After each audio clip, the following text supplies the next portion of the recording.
1, 2, 3, 4. All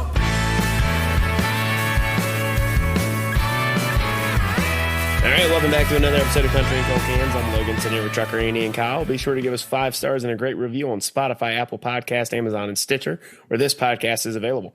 Click the link in the description anywhere you get this podcast, where it says click here to leave us a voicemail. We'd love to hear from you. We'll play it on the show. And while you're at it, check out the website, countryandcoldcans.com, for blog content and shop. We have brand new Country and Cold Cans hats. We have, if you're a fan of our ACC Sports Podcast Tailgate Season, we've got hats unveiled for that now too. So check that out at countryandcoldcans.com/shop.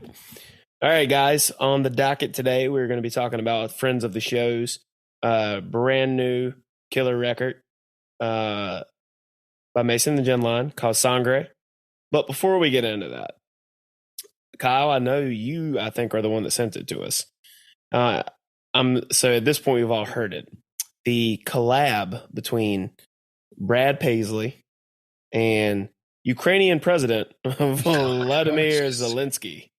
I wanted to talk about this for a minute because I think we have another Brad Paisley maybe being well-intentioned, but releasing another cringe fest of a collaboration a la his LL Cool J duet Accidental Racist.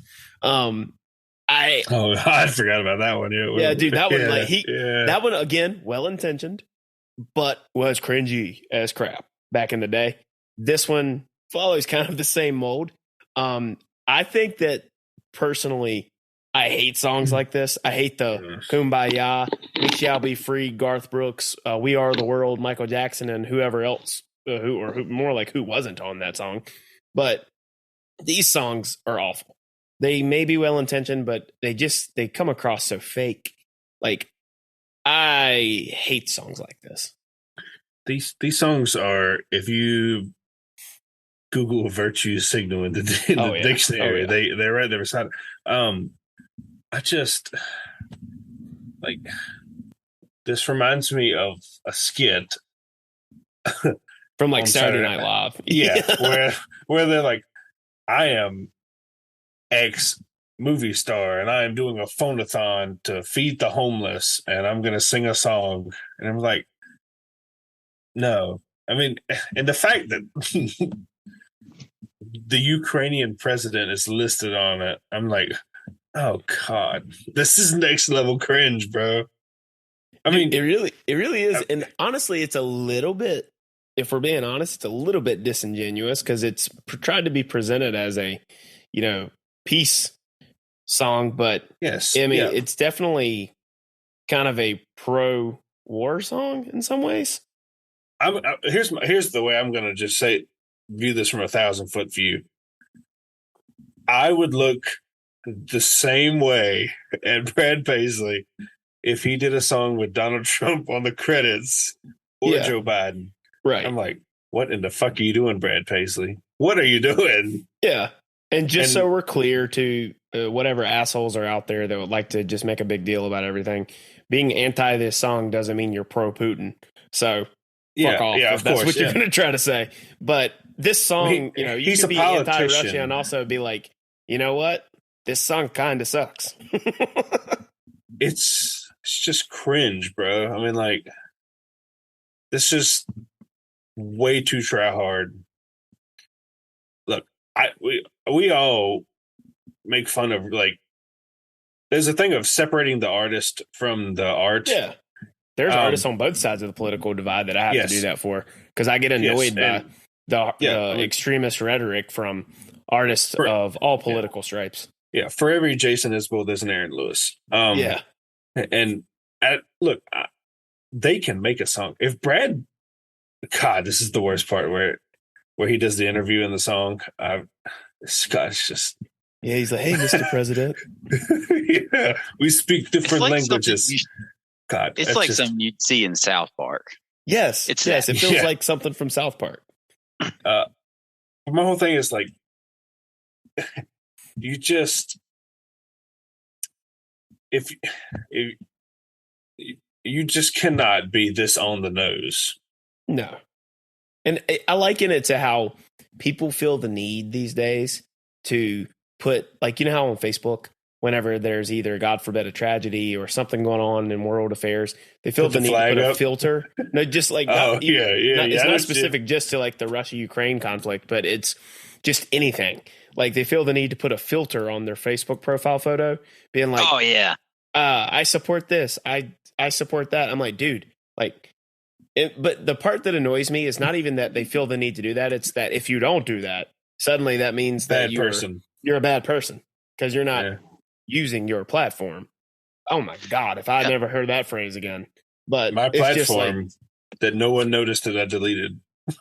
well, it's because I don't go to Brad Paisley for foreign affairs information any more than I go to, you know, the folks on NPR to for a review of a Country new music. album that comes out or something. Like I just Yeah. I don't like Yeah, I get annoyed by all that, but it's just this is like the only thing that's like more cringy when an artist tries, and like I said, probably well intentioned. I don't want to necessarily be like, oh, this was underhanded.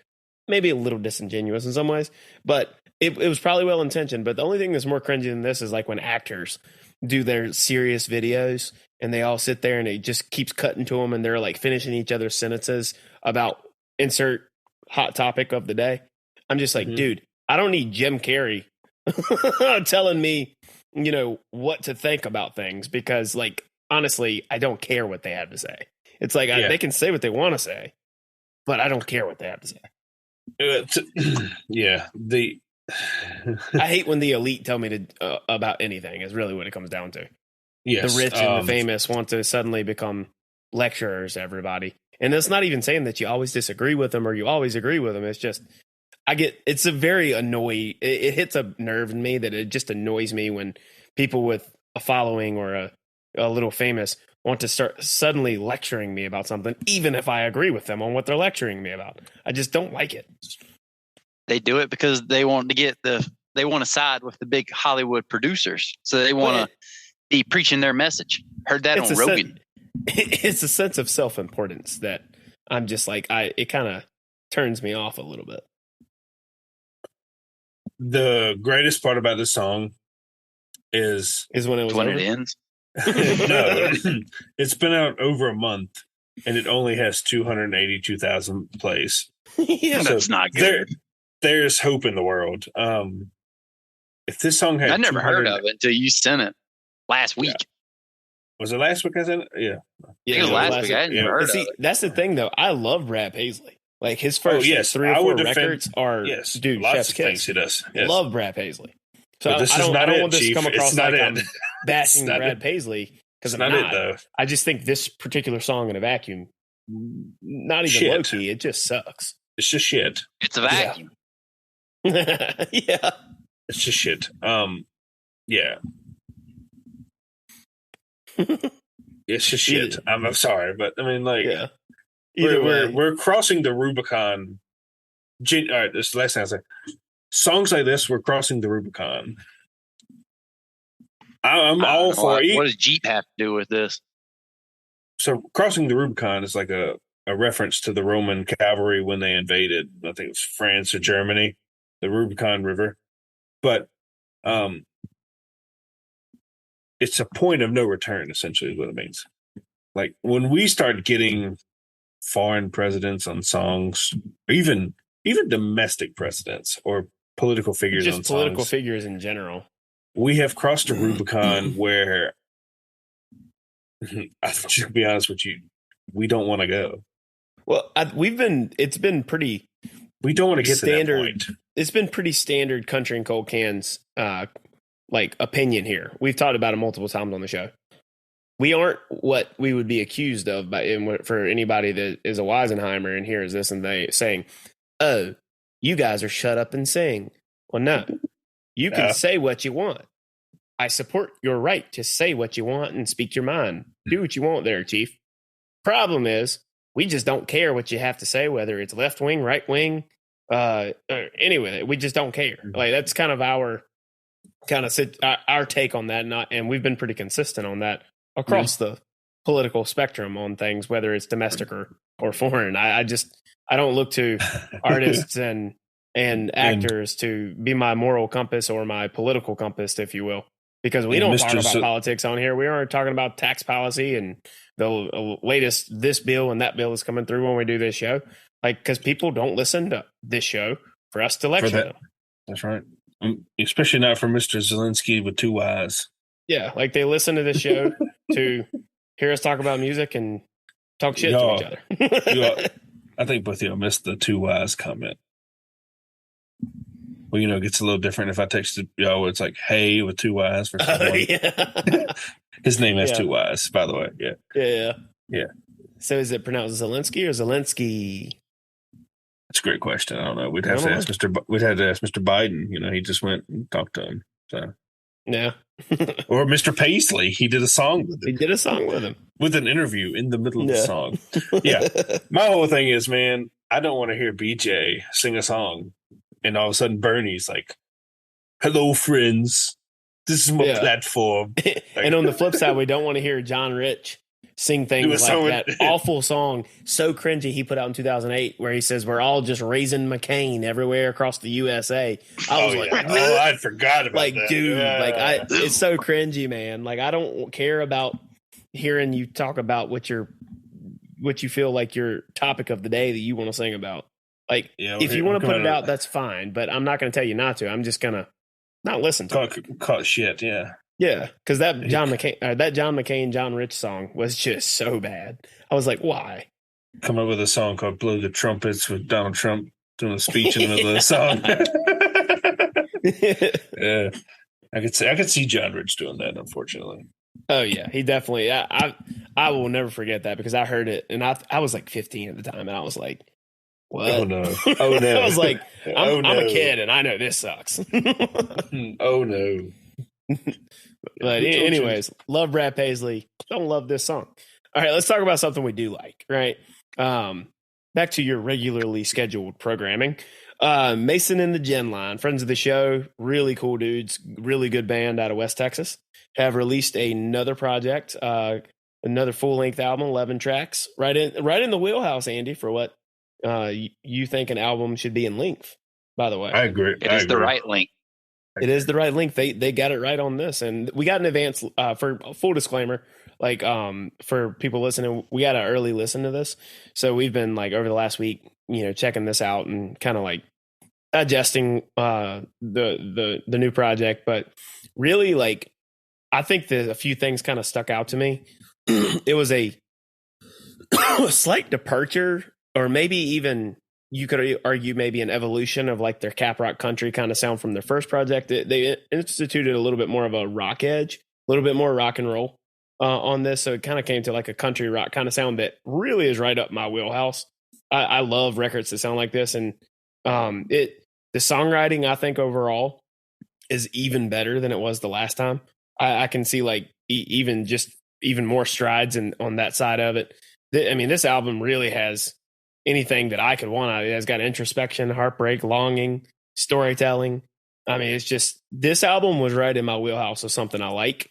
So I obviously shout out guys, Mason and Gen Line for sending us the advanced listen. But what were your guys' thoughts on it? Because like this was definitely something that is along the lines of what I like to listen to. I think it sounds classically Texas country is what it sounds like to me. It sounds like Randy and Wade, like William Clark Green. It has that sound to it with some West Texas kind of like almost at times Spanish flourishes on it. Like the title track, for instance, is a good example. Yeah, it's very Texas, which I thought was done really well on the. I guess if you're trying to be Texas, which is probably my favorite genre, is done really well. I like the guitar on it. What caught me at times is like some of the guitar spots, I didn't necessarily see them coming. Typically sometimes you can see when someone's about to rip a guitar, and at times through this, I didn't necessarily see it coming. And vocally, I heard throughout the album, there was a couple times like in Terrible Lover, it might just be me hearing it, but I heard it throughout on other songs. But like how like he does Terrible Lover and then kind of almost drops a little bit to like the Really Bad Friend part, like in the voice. It's more like upbeat to a little bit more somber, like a slight difference. I hear that like throughout it, and I think very good. Yeah, I think that there were some good hooks on this record too. Like, Terrible Lover was one that I really liked the hook in that song. I think that Leaves a Fall, we talked about that because we talked about that a few episodes back when they released that single. That was one that was a standout track to me. Andy, I wanted to get your take on Texas Wind, because that sound, when you talk about like, you know, in the heart of that Texas kind of country rock that you and I have been big fans of, Texas Wind is one that sticks out in my mind specifically. That one's just right down my alley there. Because when the guitar kicks in the beginning, it reminds me of Cumberland Road by WCG. That's the song that specifically reminds me of WCG, the way it's structured. Yeah, that one's pretty far up there on my because it also reminds me of was it West Texas Rain Texas Wind, West Texas Rain, like that. Like you're kind of, to me, it's almost a mix of. You're thinking about just Texas Rain. Is that it? Yeah, the one that was done by Shotgun Rider and what was their band? Wade Bowen. I'm not talking about Wade Bowen song. I'm talking about, I hear more Texas Rain than I do the West Texas Rain. Oh, yeah, it's the, when he says, you know, like Texas Wind, it just reminds me of, you know, like West Texas Rain. Yeah. Is what but like the this is probably my second favorite song on the album. Yeah. Now, Kyle, Andy, what did you guys I think about in excuse me, this pollen's getting me, man. Summertime is something that I found interesting because I feel like it has some Don Henley, like 80s Boys of Summer almost kind of feel to that. And I don't know, maybe it's just the way the drums are done in this song, but for whatever reason, it kind of has like the 80s kind of like smoother rock kind of feel. So I'm not gonna, when I heard Summertime, the drums actually reminded me of Fall Out Boy, the Dance Dance song. I don't know if you hear it. You know, it's like, and then you hear Pete Wentz or whatever his name is, Dance Dance. But I don't know if that was really. Listen, I'm not that familiar with Fall Out Boy. I like the stuff I know, but I don't know much. Well, I mean, the only reason that it reminded me of it is even like on Wallen's album, I feel like people are starting to really use existing riffs because they're so good. I think that's been done for a while. I agree. I've heard it on a lot of things. Yeah, maybe I'm just starting to now hear it. Rip off's the wrong word, but just use it. But if it ain't broke, don't fix it. Because the beginning of Summertime is fantastic. As soon as I heard it, I was like, that's Fall Out Boy. I hear Fall Out Boy. And I told you before we started recording, I think they really changed their sound from more of an indie country sound to more like an indie, almost indie pop rock sound. And maybe not pop rock, but it's more, it's less country, more. It's got more of a rock. It's got more of a rock flair, but I think I'm with Andy where I think I hear more of a Texas country rock. And to me, Texas, the whole Texas scene lacks proper nomenclature. Where Kyle's going after Texas now. This should be fun. Well, what I mean is like Texas fights back. Remember that. we say Texas country, but what do we really mean? We have a definition of country music. Well, a definition of rock music, but to people say Texas rock. That's where I'm like, Andy, that kind of like that does have a meaning. Okay, maybe Andy can like help explain it better, but like there was this period in Texas, the Texas music scene, where it was decidedly country, but also equally rock, where you had heartfelt stories that said something, but you had two electric guitars on stage that kept the people interested in going during the live show. There was like the, early to mid 2000s to the early 2010s was like probably my favorite era of Texas country. So when Andy and I personally are saying Texas country rock. That's kind of what we mean. Like that. And I think, I would agree with.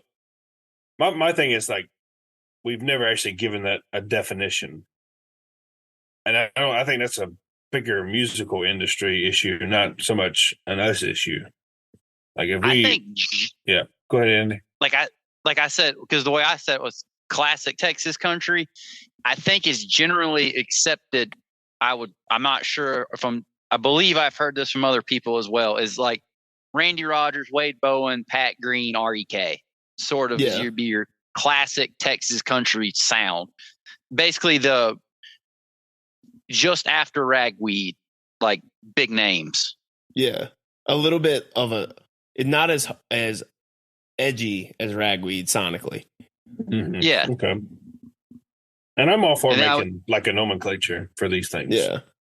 Because now you are correct, Kyle, in that the Texas music scene has a wide variety of sounds. Like you've got the traditional, neo-traditional side. You've got the straight up rock side.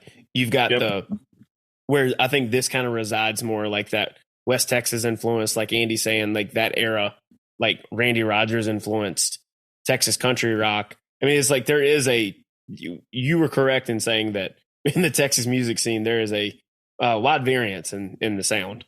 Yeah. I mean, I'm someone who I'm very rigid. I like certain definitions, and I don't really like saying this is this when other people are like, that's not what this is. You know what I mean?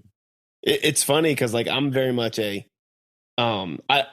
doesn't mean that I'm not going to like something that doesn't fit into my preferred box, so to speak. But I do from having interviewed artists, talking to artists like privately, it's funny because we care more about the labels and we care more about the genres than they do. For like, what was it, Andy? I think Rhett Miller said to us in our very first interview in Durham with him that he feels genre labeling is very reductive to the art that they make.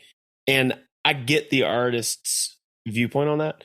I think that it helps for people like us and for people who just listen to music to kind of have a better understanding of what it is when you attempt to try to put the genre on it. But I see both sides, but I tend to be with you on that, Kyle. I tend to lean a little more to I do kind of like labels. I do kind of like genres. Yeah. It's hard to describe something and talk about something that you're not actively listening to without comparing it to other stuff that people are familiar with. Yeah, because like we don't want to sit here and be like, this was good. I liked this. Like, you know what I mean? Like, right. It helps draw comparisons to something that other people may be familiar with, that if they hear that and they liked that, they might like this. It kind of just helps connect the dots for the listener. Well, the way I look at it is I don't want to tell some random person I meet that Summertime has a drum line that reminds me a lot of Fall Out Boy. But it's not, but it's country music. Because if they listen to the rest of this, but how am I supposed? Like, this doesn't make me think of Fall Out Boy. You know what I mean? Right. Yeah. And they're going to be like, how what am the I hell, supposed Kyle? to? And I'm like, how am I supposed to describe this in certain context? Is it 2000s pop rock? No, it's not. But is it alternative rock? No, it's not. It's kind of the box that we kind of put ourselves in. I'm very much a fusionist when it comes to genres. Like I love country and rock are one of two of those genres that fuse together very well. And this, like I said earlier, is like up my alley on the type of sound I like, because it's rootsy and country enough to be country, but it still has a little bit of a hard charging edge and has some energy to it like rock. But it has like electric instrument energy, not like the energy that it can be a lot of fun, but it's not like the bluegrass energy. You know what I mean? Where it's like a bunch of like guitar picking and mandolins and things of that nature. It's more of a rock energy, a rock kind of electrified vibe to it than a more bluegrass affair. Yeah, I would agree with that. But on Summertime though, I if you didn't say it, I wouldn't have picked it up. When I listened to it, it's structured like a Don Henley song, like his solo stuff. The structuring, the way it kind of, the way it rolls into the choruses and sort of the way he's singing it, it's structured similar to a Don Henley song. But it's kind of the same way. The same way I kind of felt when we were talking about Ernest's release last year, where "Did It For You" gave me very big Don Henley vibes on that one. It's kind of like a less slicker version with this. You know what I mean? Not that they're the same song, because they're not, but like that's a little bit more of a slicker Nashville attempt at that, whereas this is more very much Texas. Because like at the heart of this, it's still this is a Texas record, and I say that as being a very positive thing, because I think I'm with Andy where I think Texas probably makes my favorite music like out there. Yes. Like this is something interesting. I'll pull up the track list so you can see it. What do you think is the best 3-song like section of the record? Like 3 songs in succession. That's tough. I can easily tell you 2. I don't know if I can tell you 3. The third is a real. A third. I was thinking about this kicker. earlier, and I think I have mine down. And obviously, I've had more time to think about it, so it's kind of unfair putting you guys on the spot like that. But for me, I think it's definitely From California, followed by Leaves of Fall, followed by Boulder. That, I think, is my favorite 3-song succession on the record. I'm not at how California. I'd probably say I'd probably go with the first 3. For me, it was actually going to be first 3 or last 3. Right. I probably would go with first 3. Okay, because it's a mix of it all. It's like, I love the way "Give It a Go" opens. Yeah. I like the way the fiddle comes in on "Still in Love." That reminds me kind of like Flatlandish, and I love the writing in "Terrible Lover." So it's kind of a 3 mix deal on those 3. I'm actually going to go with the last 3. Can't go wrong with that either. I like Texas Wind. Now, I love Sangre. The only slight critique I have of it, which is just purely a me problem, is whenever I hear Sangre, I just imagine Andy and Aaron in the office singing Sabre. Yeah. That's just what I imagine. They're like, oh, it's Saber.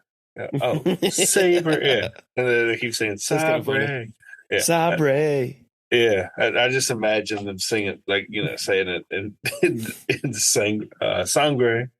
But Sangre is a banger. But that's just a me problem. I just envision Ed Helms.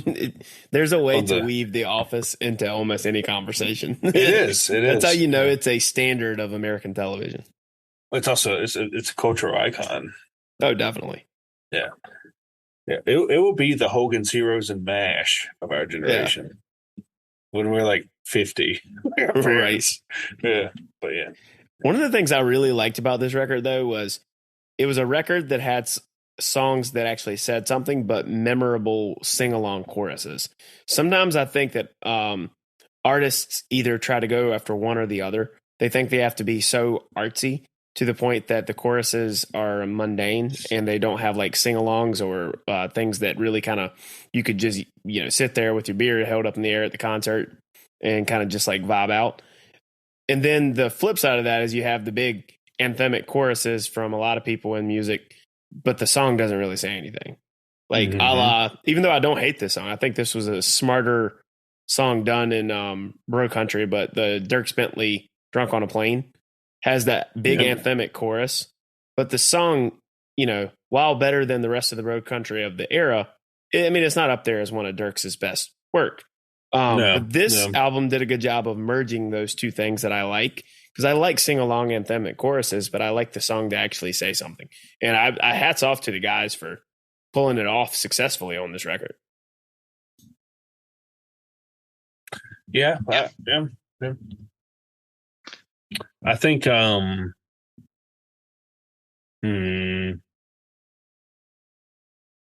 trying to figure out which one I think is going to be the best. Going to be the best one as far as Like a What do concert you- song. Yeah, I'm trying to think. Which one do you think would be the best one? There's quite a few hooks on.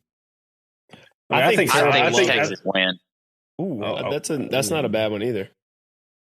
I think Sangre is gonna be pretty darn good too. They just Yeah. scream Sangre at him. See, the fact that there was multiple choices here again, Yeah, I think they did a good job with that because I could any of the ones we just said I could hear being really fun to sing live, like for the fans.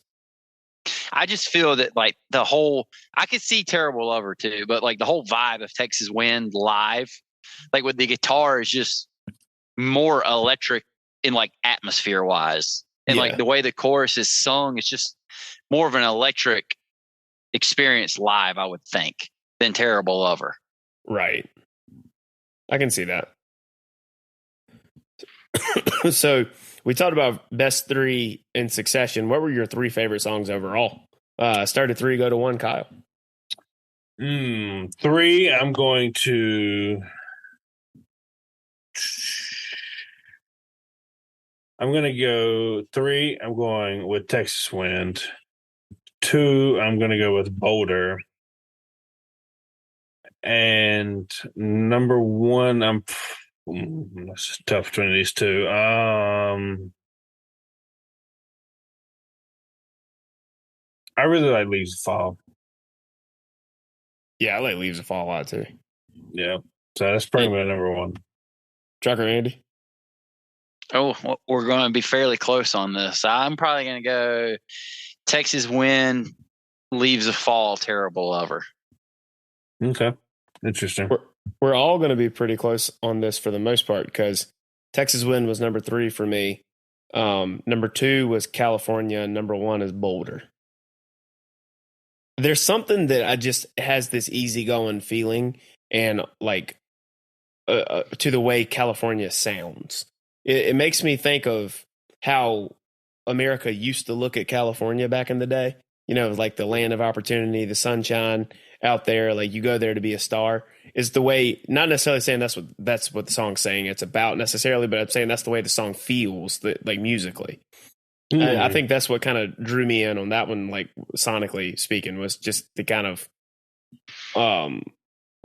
almost kind of like open, kind of like here's a cool kind of like hopefulness to the way it sounds. Yeah, the new frontier almost. Yeah. That's a good way of putting it. That's the way, like I said, actually, the way sonically it sounds to me.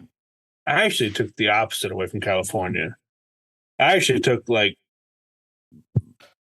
almost took this as somewhat trollery from a Texas band to be like, I want to stay in California.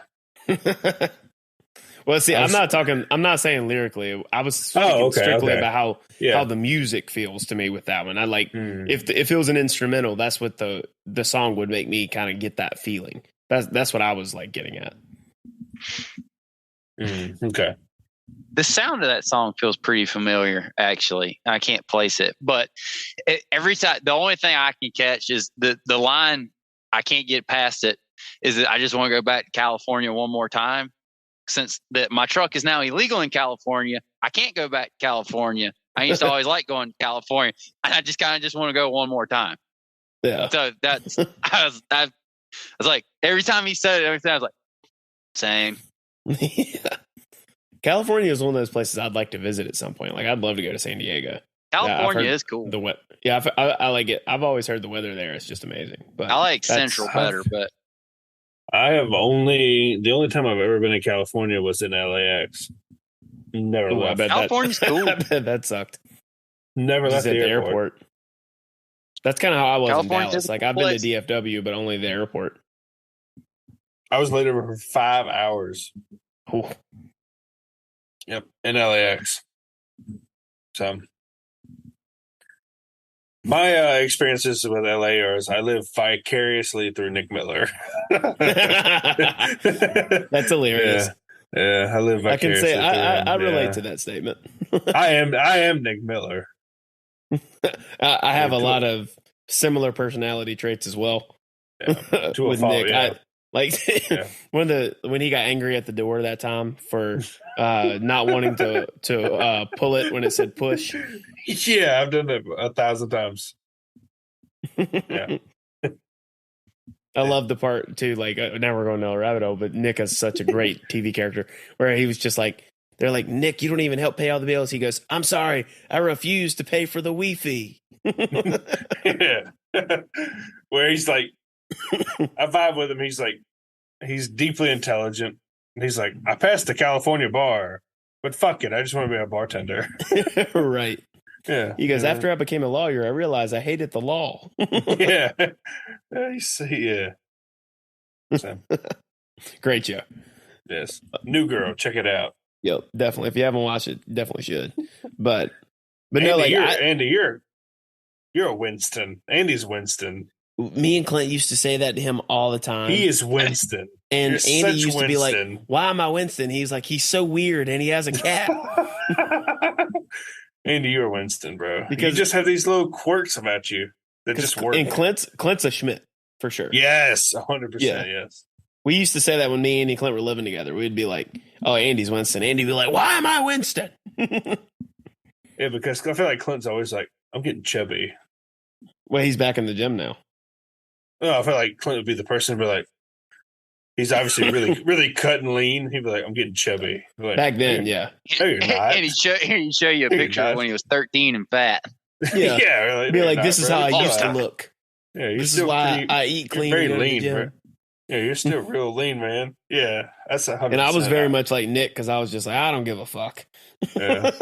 As you pop a beer. Yeah. Well, let me do another 12-ounce curl. with Clint's flavor of the week.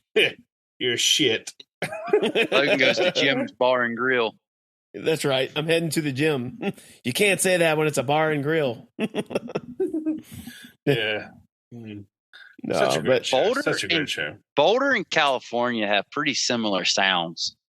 I can agree with that. And I think that's probably maybe why I liked both of those so much. It was because like I really loved the way both of those songs sound. I think Boulder sounds better. That's fair. Mm-hmm. But I think I like Cali better than Colorado. Well, I've never been to either. I meant like on songs. No. Okay. I like how stripped back Boulder is. I feel like it was Boulder a good Boulder almost has a personality. And it kind of came at a good time too, because like, you know, it's a few tracks down from where like, you know, Summertime being one of the more outliers sonically on the record, and then you have California and Leaves a Fallen Boulder following that. I think the album was sequenced really well. And then you have Texas like Wind, and then the more Spanish influenced Sangre, more West Texas. It starts out pretty rocky too, and ends pretty rocky. And it's a little softer in the middle. Yeah, I do like that. Well, when I was listening to it, I almost saw this album as almost like a 360, where he does the whole loop, where it starts in West Texas, and then where the middle of the album is California, the furthest point from West Texas, if we're going to be honest.